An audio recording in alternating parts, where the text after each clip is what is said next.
Okay, so now that you know you're supposed to do your 5 chest compressions to 5 back blows to try to clear whatever the baby's choking on. Once you've done that continuously, and the baby then goes unconscious, if it gets that far, if you don't clear what's in the airway, then you want to lay them on their back and get them on a solid surface. Your massage table in your room is a solid enough surface to be able to do CPR on.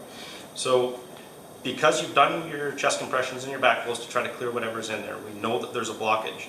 But once a person goes unconscious, the muscles in their neck and everything completely relax, so there's a good chance that the airway could have opened up.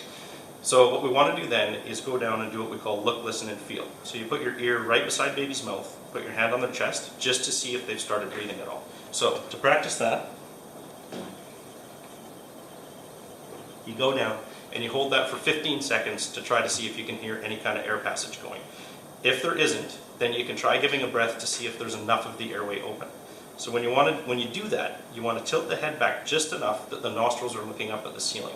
We don't want to take the neck into full extension, it's just a mild tilt back.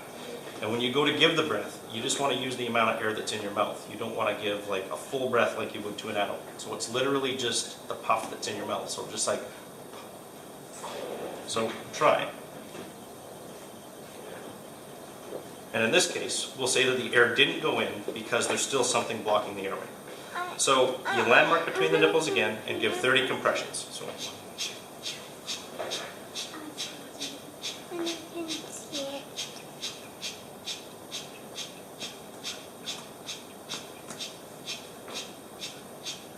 and that's 30.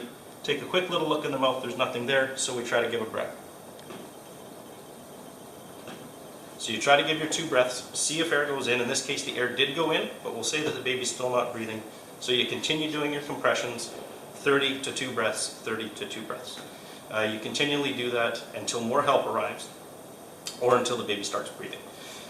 In the case where you have to do infant CPR, if you're not close to a phone, make sure you do a full 2 minutes of CPR before you go and call 911.